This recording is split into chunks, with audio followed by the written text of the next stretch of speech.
오늘 읽은 이 본문은 예수님께서 종말에 대해서 제자들에게 가르치신 말씀입니다. 종말에 어떤 일들이 있을 것인가? 많은 일들이 있지만 한마디로 정리하면 큰 환란이 있을 것이다. 주님이 오실 때가 되면, 이 역사가 끝날 날이 다가오면 여러 일들이 있는데 그것을 한마디로 요약하면 큰 환란. 하나님께서 그날을 감하지 아니하시면 살아남을 자가 없을 정도의 큰 환란이 있을 것이다. 주님이 말씀하셨습니다. 매우 어려운 시기가 우리 앞에 남아있다는 뜻입니다. 그러면 구체적으로 어떤 일들이 있을까요? 첫째는 적그리스도와 자칭 재림 예수가 많이 나타난다는 거예요. 내가 예수다 하는 그런 존재가 나타납니다. 물론 기독교 역사를 보면 초대교회부터 적그리스도가 있었어요. 요한 1서에도 나오고 경고가 나오고 또 재림 예수라고 하는 사람들이 존재했습니다. 그들은 그리스도를 자기가 그리스도라고 하면서 그리스도인들을 박해하고 교회를 대적하고 또 우리의 신앙을 혼란스럽게 만듭니다. 오늘날로 말하면 이단 사이비를 그렇게 표현할 수 있어요. 이단 사이비들이 적그리스도와 교회를 대적하는 자들과 신앙을 혼란케 하는 거짓 선지자들이 활동을 하는데, 그건 고대 교회부터 있었지만 점점 그런 숫자가 늘어나게 된다는 거예요. 그것이 말세의 징조라고 하는 것입니다. 특별히 이단과 사이비들은 요한계시록과 종말론에 집착을 합니다. 다 들어보세요. 네노라고 하는 이단 사이비들의 주요 강론은 다 종말론과 요한계시록에 집착이 돼 있어요. 굉장히 중요하면서도 위험한 일이기도 합니다. 대한민국은 특별히 이단과 사이비가 참 많은 나라죠. 우리나라가 기독교 역사상 가장 놀라운 부흥을 이루었지만 또 가장 놀라운 이단과 사이비의 부흥도 이루어졌어요. 지금 현재 우리 개신교도가 800만 정도로 보는데 그 중에 200에서 250만이 이단 사이비라고 합니다. 놀랍지 않습니까? 그리스도인 가운데 곳곳에 이단 사이비에 빠진 사람들이 많이 있다는 거예요. 이단 전문가에 의하면 우리나라에서 자기가 재림 예수다, 내가 예수야 이러고 다니는 사람이 300명이에요. 그 중에서 일가를 이뤄요. 자기 종파를 이루고 일가를 이룬 사람이 40명 정도가 된다. 30에서 40명 정도. 어마어마한 일입니다. 초대교회부터 적그리스도와 가짜 예수, 재림 예수, 자칭 재림 예수들이 쭉 있어 왔지만 오늘날처럼 이렇게 재림 예수가 많은 시대가 없습니다. 종말의 징조입니다.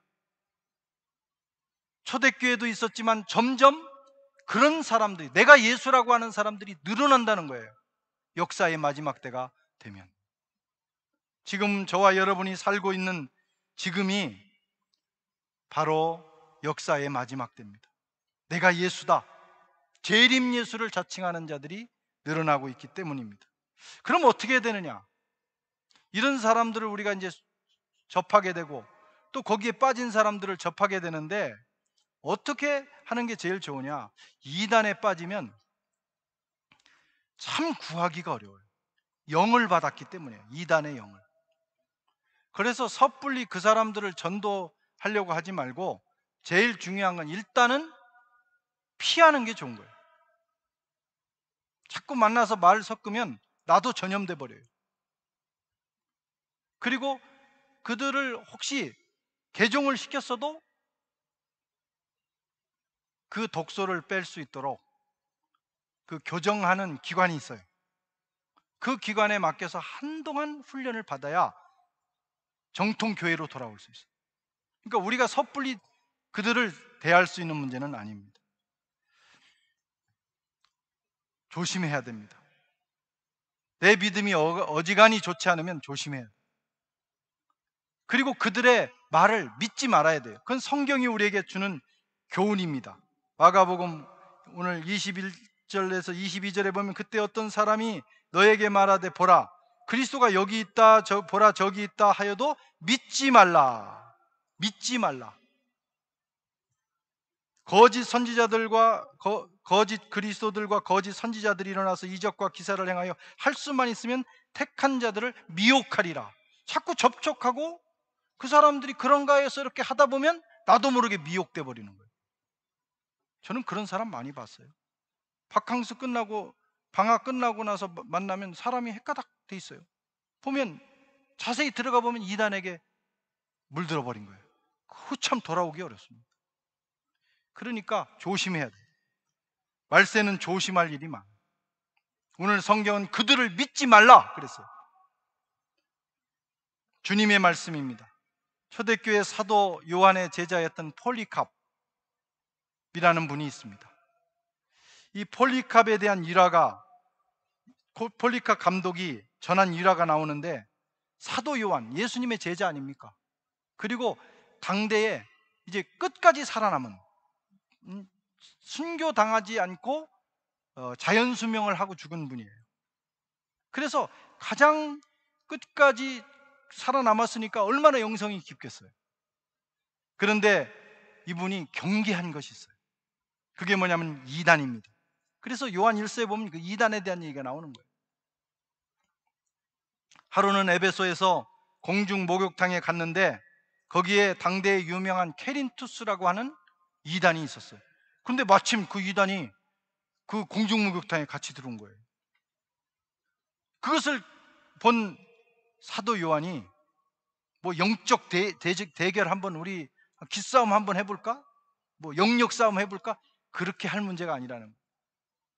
즉시 그 사실을 알고 나가자. 저 케린투스 이단이 여기에 들어왔으니 하나님께로부터 저주를 받아 이 목욕탕이 무너질지도 모른다. 그리고 빠져나왔다는 거예요. 이것은 우리에게 주는 교훈입니다. 요한 2서 1장 10절에 보면 누구든지 이 교훈을 가지지 않고 너희에게 나아가거든 그 집에 들이지도 말고 인사도 하지 말라. 만나지도 말라는 거예요. 왜냐하면 미혹되기 때문입니다. 대단히 위험해. 그런데 오늘날 이 시대, 이 종말의 시대에는 이단과 사이비, 적그리스도, 거짓 선지자가 곳곳에서 출몰하고 있어요. 멀쩡한데 다 기독교인 같은데 속에 이단의 영을 가지고 그것을 믿는 사람들이 많이 있다는 것입니다. 우리가 진리를 배우고 깨어있지 않으면 우리도 모르는 사이에 물들어 내가 그들을 믿지 않더라도 내 신앙이 병들어 버려요.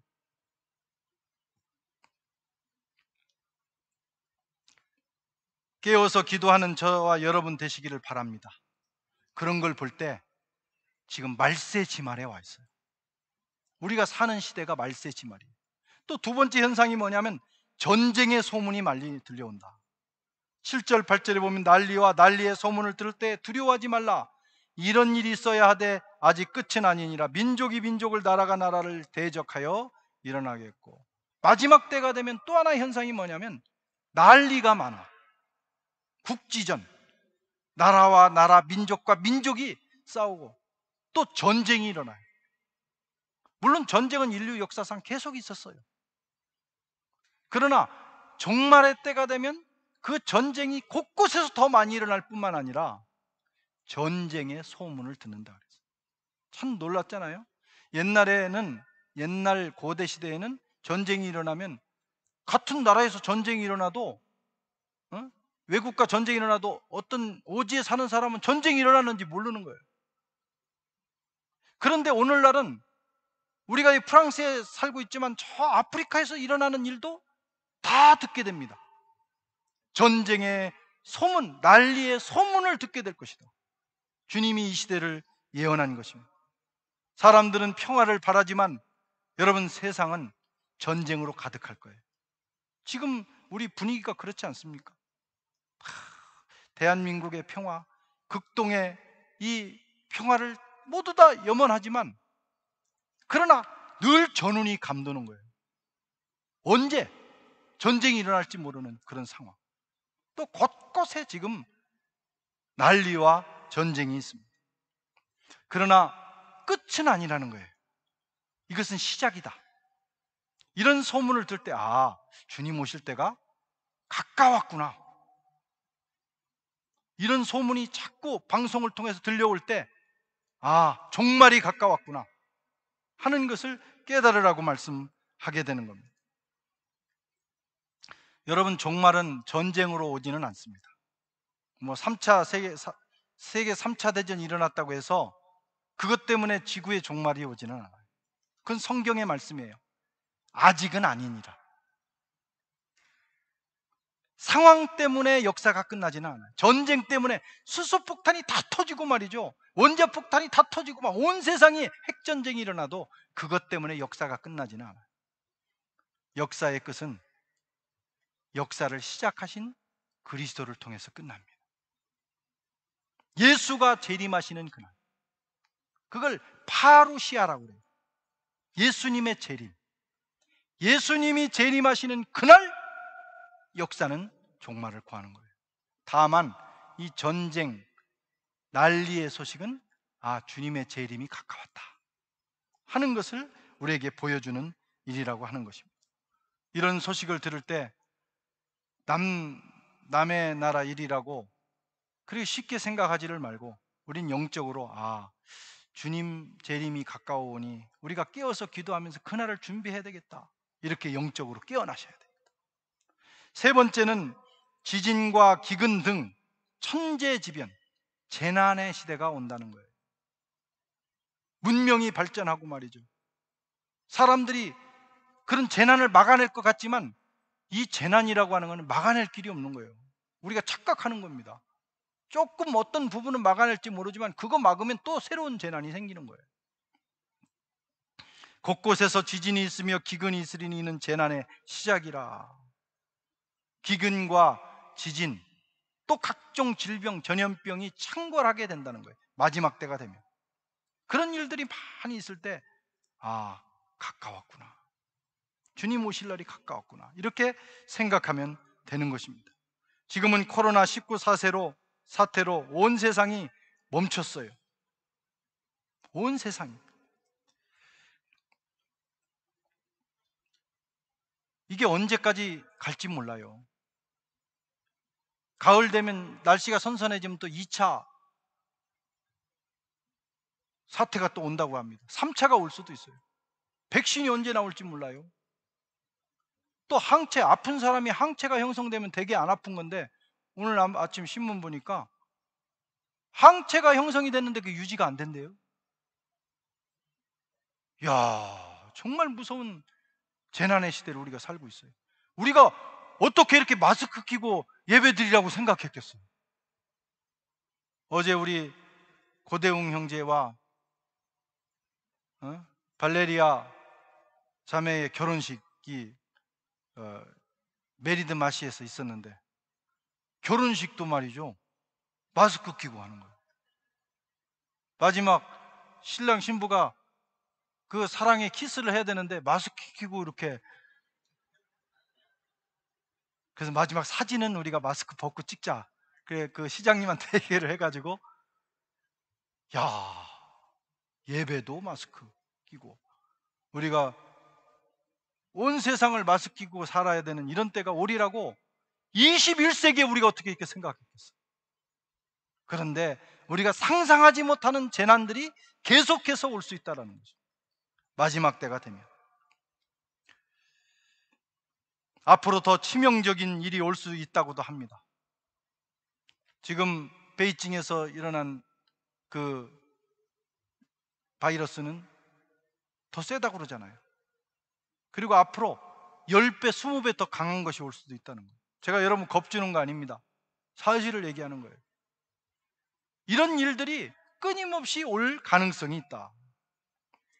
사람은 자신들이 만드는 문명을 믿고 교만하면 안 됩니다. 우리는 주님의 은혜로 사는 사람들이에요. 주님이 붙들어 줘야 사는 거예요. 특별히 이 마지막 때에 코로나19 정도겠어요? 앞으로 어떤 일이 일어날지 모릅니다.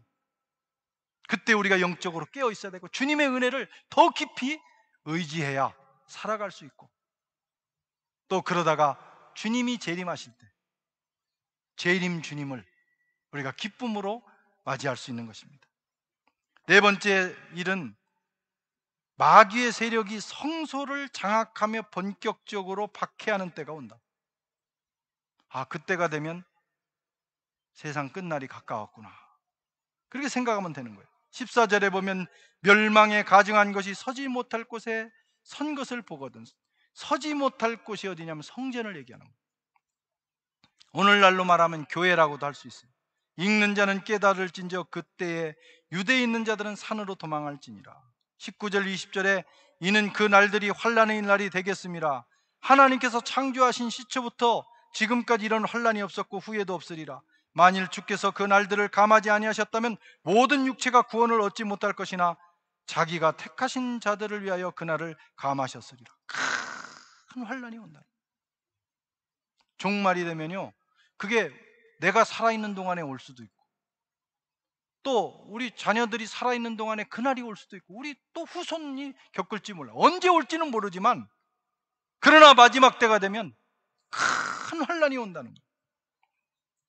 하나님께서 감하지 않으면 다 멸망받을 수밖에 없는 환난이 오는데, 그 환난의 때가 다가온 징조 중에 하나가 하나님의 전이, 이스라엘의 성전이 짓밟히는 거예요. 이방인에 의하여. 그 일이 이미 일어났어요. 2000년 동안 짓밟혔어요. 그런데 이미 이 종말론, 제가 말씀드렸죠, 지난주에 말씀드렸죠, 오스카 쿨만의 그 종말론에 의하면 종말은 이미 시작됐다 이거예요. 예수님 때 already. 그러나 아직 끝나지 않았다는 거예요. Not yet. 그 종말이 계속 강화되고 강화되다가 마지막 주님 오실 때 최고의 빛을 올리고 역사가 끝나는 거예요. 예루살렘 성전이 더럽혀졌어요. 이방인에게 짓밟혔어요. 그 군대에 짓밟히고. 오늘날은 하나님의 교회가 짓밟힙니다. 이 종말의 때가 되면 교회가 마귀의 세력에 의해서 짓밟히는 날이 올 수 있다는 것입니다. 인류 역사는 수많은 고통을 겪었지요. 이 악한 세력에 의해서. 중세 시대에는 마녀 사냥, 마부 사냥이라고 하는 야만적인 그런 박해가 있었어요. 그래서 조금 영적인 어떤 체험을 하거나 조금만 신앙생활이 우리 제도에서 벗어나거나 뭐 마음에 안 들면 다 죽이는 거예요. 어마어마한 숫자가 죽었습니다. 1, 2차 세계대전, 특별히 2차 대전 때 나치의 학살, 냉전 시대의 공산주의자들과 그들의 학살, 구소련, 중국, 북한 끝없이 벌어지고 있어요. 구소련 때 죽은 사람이 2,500만 명이라고 그래요. 여러분, 숙청당에 죽는 사람이 2,500만 명이요. 상상을 해봐요. 우리 인구의 반이 죽어버린 거예요.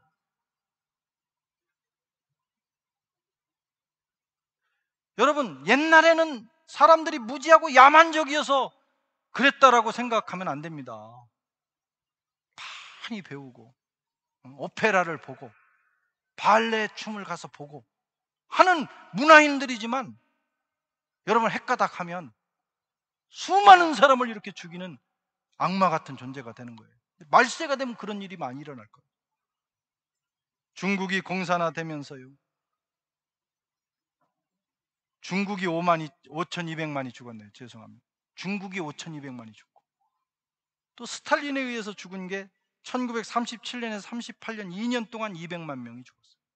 그럼 상상해 보세요. 우리 지금 몇만 명 죽어도 어디 장례 치를 공간도 없을 정도잖아요. 근데 5,200만 명이 죽고 2년 동안 200만 명이 죽고, 그게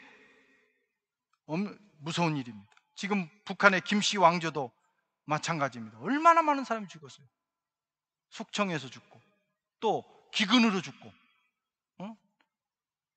나라가 못 살게 되니까 몇백만 명씩 죽어가는 거예요. 그런데 이런 세력들의 공통적인 특징이 뭐냐면 그리스도의 교회를 적대시한다. 그리스도의 교회를. 그래서 1호 제거 대상이 교회입니다. 그게 세상의 정권이에요. 무섭지 않습니까? 그런데 마지막 때가 되면 이런 세력들이 득세하는 때가 올 거라는 겁니다.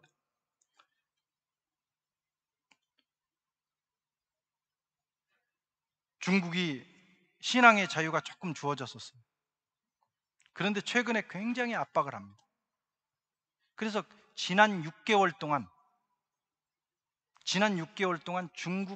중국의 200개 교회가 십자가가 철거됐어요. 6개월 동안. 뭐 교회가 파괴되고 이런 것 많이 있고 6개월 동안 그렇게 됐어요. 점점 좋아져야 될 텐데 지금 선교사들이 다 쫓겨났어요. 그래서 중국에서 쫓겨난 선교사님들이 태국으로 가고 다 인근 국가로 흩어졌습니다. 그리고 그 교회에 시진핑의 사진을 걸도록 강요합니다. 야, 21세기에 어떻게 이런 일이 일어날까? 이런 일이 곳곳에서 일어나요. 말세입니다. 종말의 때. 그래서 이런 독재 국가에서는 폭력과 살인으로 교회와 신앙을 압박하고, 민주국가는 안 그러는 줄 아세요? 여러분, 세상 정권은 다 똑같은 거예요. 민주국가는 법과 문화로 교회와 성도들의 자유로운 신앙생활을 압박합니다. 그런 시대가 우리에게 계속 다가오고 있어요. 이게 종말의 때인 것입니다. 사랑하는 성도 여러분, 저와 여러분은 정말 말세의 지마를 살고 있어요. 우리가 그냥 적당히 생각하면서 신앙생활 할 때가 아닙니다. 어쩌면 주님이, 우리가 살아있는 동안 주님이 오실지도 몰라요. 주님의 제자들은 그런 마음으로 살았어요. 그래서 잘 살았고 훌륭하게 살았어요. 우리도 늘 그런 깨어있는 마음으로 살아야 합니다. 종말론적 신앙으로 무장하는 저와 여러분들 되시기를 바랍니다. 20세기가 끝나면서 세계가 종말론의 열병을 알았어요. 잘못된 종말론입니다. 그걸 소위 말하면 시한부 종말론이라고 해요. 그래서 그 사람들은 주님이 절대로 그거에 대해서 나도 모른다, 천사도 모른다, 아버지만 아신다, 날짜, 그런데 꼭 그 날짜를 알으려고 그렇게 난리를 쳐가지고 계산을 했더니 1999년 10월 28일 날 0시에 주님이 어디서 재림한다더라 가가지고 다 집 팔고 뭐해서 다 교주한테 바치고 흰 옷 입고 거기 가가지고 주님을 기다렸는데 안 오셨어요. 이게 시한부 종말론입니다. 근데 더 무서운 것은 그때부터 종말론을 얘기하면 다 이단같이 보이는 거예요. 이게 마귀의 전략입니다. 종말론 신앙에 대해서 설교를 하면 저 사람 혹시 사이비 아니야? 저거 이단 아니야? 이런 생각이 사람들 마음속에 들어서 설교자도 감히 종말론 설교를 못하는 거예요. 마귀의 속임수입니다. 여러분, 그러나 우리는 다시 종말론 신앙으로 우리의 신앙을 무장해야 돼요. 종말론 신앙이 뭡니까? 주님이 재림하신다. 주님이 재림하시면 이 역사는 종말을 구한다. 오 주님 오시옵소서, 마라나타. 그 주님을 기다리는 마음으로 깨어서 신앙생활을 해야 돼. 슬기로운 다섯 처녀처럼 깨어서 기름 준비하고 신앙생활 하다가 주님이 오시면 또 우리가 죽어서 주님 앞에 섰을 때 신랑을 기쁘게 맞이할 수 있어야 하는 것입니다. 바라기는 이번 이 코로나, 이 기회가 참 좋은 기회예요. 세상은 어떻게 끝날지도 모른다. 우리 인생도 어떻게 끝날지 모른다. 영영이 살 것처럼 생각하지 말고 종말론적 신앙, 주님 맞이할 신앙, 주님 만날 그날을 기다리는 신앙을 가지고 깨어서 신앙생활 하셔서 정말 주님 앞에 칭찬받는 그런 살아있는 저와 여러분 되시기를 주의 이름으로 축원합니다. 할렐루야. 기도하겠습니다. 하나님 아버지,